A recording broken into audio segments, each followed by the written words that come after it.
السلام علیکم ورحمۃ اللہ وبرکاتہ۔ معزز سامعین، کہتے ہیں کہ ایک انسان کی عادت تھی روزانہ وہ چہل قدمی کرتا تھا صبح کے وقت، اور جس مقام پر وہ چہل قدمی کرنے جاتا تھا وہ سمندر کا کنارہ تھا۔ اپنے معمول کے مطابق آج بھی وہ اپنے گھر سے نکلا چہل قدمی کرنے کے لیے اور سمندر کے کنارے پہنچا۔ تو جب وہ سمندر کے کنارے پہنچا تو وہاں پر اس نے ایک عجیب منظر دیکھا، اور اس نے وہ عجیب منظر دیکھ کر بڑا حیران ہوا، اور وہ منظر اس کے دل پر بڑا اثر کر گیا۔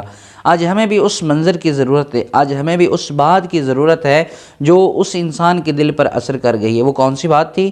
آپ ہماری اس ویڈیو کو مکمل دیکھیں، انشاءاللہ یہ ویڈیو دیکھنے کے بعد آپ کے علم میں اضافہ ہوگا اور اللہ کے فضل و کرم سے آپ کی سوچ ضرور بدلے گی۔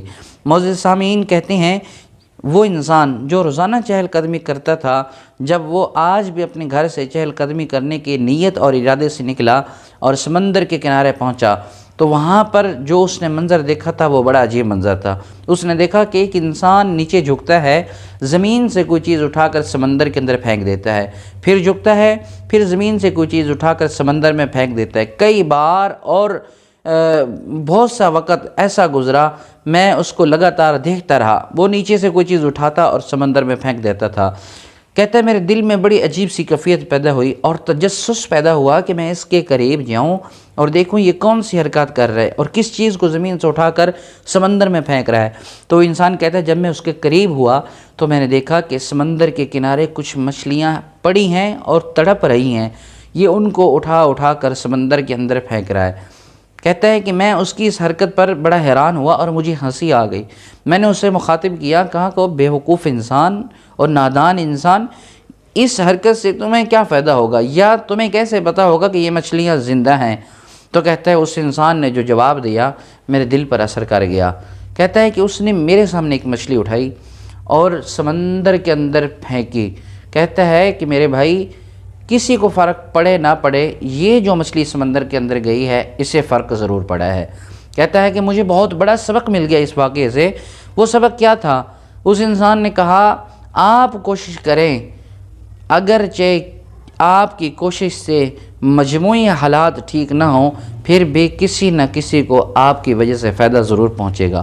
آپ نیکی کی کوشش کریں، اگر پورے محلے کو فائدہ نہ ہو تو پورے محلے میں سے ایک بندے کو فائدہ ہوگا۔ آپ نیکی کی کوشش کریں، پوری کائنات کو فائدہ نہ ہو تو پوری کائنات میں سے ایک بندے کو فائدہ ہوگا۔ آپ نیکی کی کوشش کریں اور اس بات کا خیال چھوڑ دیں کہ میری کوشش سے کیا ہوگا، میں اکیلا کوشش کروں تو کیا ہوگا۔ آج ہم لوگ بھی یہی سوچتے ہیں نا، بھئی میں اگر کوشش کروں اکیلا تو میرے رونے سے یا میری کوشش کرنے سے کیا فائدہ ہوگا، جب تک سارے گھر والے ٹھیک نہ ہو جائیں، جب تک سارا محلہ ٹھیک نہ ہو جائے۔ تو یہ سراسر غلط بات ہے اور یہ مایوسی کی طرف انسان کو لے جاتی ہے۔ اس سے انسان کے دل میں مایوسی اور رب کا جو خوف ہوتا ہے وہ ختم ہو جاتا ہے، انسان نا امید ہو جاتا ہے۔ انسان اپنی طاقت اور وسعت کے مطابق کوشش کرتا رہے تو انشاءاللہ یہ سارا معاشرہ ٹھیک ہو جائے گا۔ میں اکثر یہ بات کرتا ہوں کہ انسان جب اپنے آپ کو صحیح کر لے گا نا، جب انسان ایک اندر صحیح ہو جائے گا تو اللہ کے فضل و کرم سے یہ سارا معاشرہ ٹھیک ہو جائے گا۔ اللہ کے فضل و کرم سے یہ سارے جتنے بھی لوگ ہیں اور رب کی جتنے بھی مخلوق ہے یہ ٹھیک ہو جائے گی۔ جب تک انسان خود ٹھیک نہیں ہے تو کوئی چیز ٹھیک نہیں ہے۔ جب تک انسان اپنے آپ کو ٹھیک کر لے، اپنی اصلاح کر لے، اپنے اندر ٹھیک کر لے، انشاءاللہ سب حالات بہتر ہو جائیں گے۔ اگر یہ ویڈیو آپ کو اچھی لگی ہے تو آپ ہماری اس ویڈیو کو لائک کریں، چینل کو سبسکرائب کریں اور ہمارے ساتھ جڑے رہیں۔ اسلامی واقعات اور اصلاحی واقعات کے لیے ہمارے چینل کا وزٹ ضرور فرمائیں۔ اللہ تبارک و تعالی مجھے اور آپ کو دنیا کے اندر رہتے ہوئے نیک اعمال کرنے کی توفیق عطا فرمائے۔